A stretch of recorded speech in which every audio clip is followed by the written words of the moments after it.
A one-handed boy's heart goes out to his late friend's sick grandma, and he makes broth for her despite the difficulty of doing so with one hand. The sick older lady returns his charity in the most heartwarming way. "Do you promise me you'll look after Grand Molly? She's tired but she doesn't say it, Edward," George told his best friend in tears. He lived with his grandma after his parents abandoned him due to his leukemia diagnosis. Because Edward was his best friend, he asked Edward to watch after his grandma if his illness took him away from her. "Don't worry, Georgie, you'll be okay," Edward reassured George with the biggest smile on his face. Edward and George were 9 years old and best friends. They attended the same school, lived in the same area, and had smashed countless neighbors' window panes together until George fainted and was rushed to the hospital. Molly and Edward found that George had leukemia, and the doctors advised them to begin treatment as soon as possible. Molly spent all of her savings and earnings to see her grandson well, but George's health deteriorated and he died in his sleep one night. Edward cried uncontrollably as he stood in front of George's grave. Then he sat next to his pal, telling him everything that was bothering him.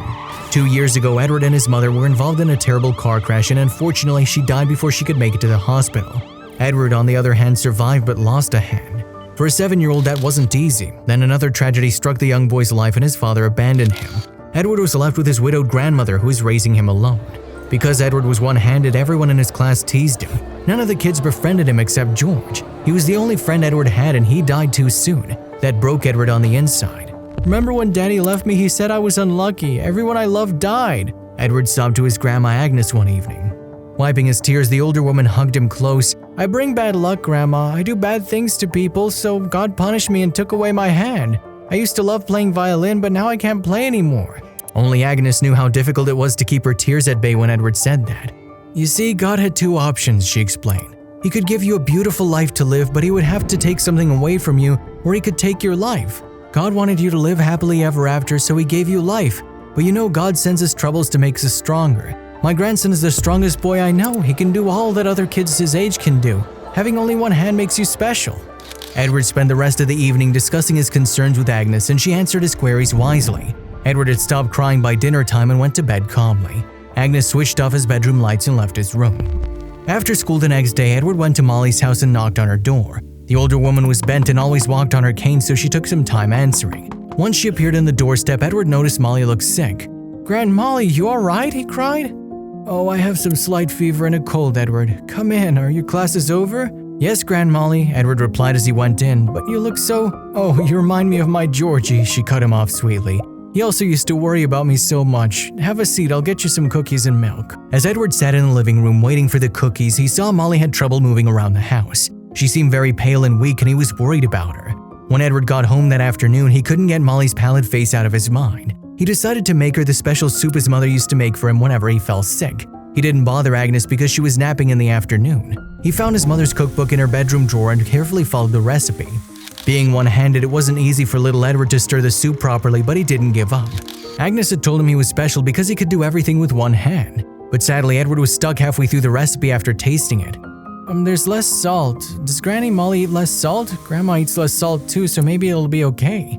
Finally, Edward's soup had almost no salt, but it had the love he had put into it. He carefully packed it in a thermos flask with some crackers in a box and wrote a note for Agnes. "I'm off to see Grand Molly. I'll be back soon, Grandma." When Molly answered the door the second time to Edward and learned he had made soup for her, her tears didn't stop. As she served some soup for herself and had the first spoonful, Edward eagerly awaited the feedback. The soup was somewhat overdone, but Molly didn't stop until she finished it. "It was the perfect soup for my cold, Edward," she said with most eyes, and Edward smiled broadly. When Edward went home, Agnes hugged him. "Oh, you're okay. You should have woken me up, honey. You should not be playing with fire like that. You made soup, didn't you?" From then on, Edward got soup for Molly every day until she was well. Then one day when Edward returned from school, Agnes gave him an envelope. Edward opened the envelope and found a check with several zeros in it. He didn't even know how to read the amount, but he read the note with it and burst into tears. "My dearest Edward, thank you for being an angel and bringing me the tastiest soup on the planet. I'm doing a lot better now. Your soup was helpful, so I thought why not give you a little surprise in return. Georgie once told me that you love playing the violin but had to give it up after the accident. This will help you. You can get a prosthesis. You won't understand what it means, so ask your grandmother for help. Grand Molly." "Grand Molly's helping you, Edward. She's happy you helped her. You can get your hand back." "I couldn't afford it, but God sent her to help us," Agnes said, and Edward hugged her in tears. "If Grand Molly's happy, it means I fulfilled my promise to George, Grandma. I'm so happy."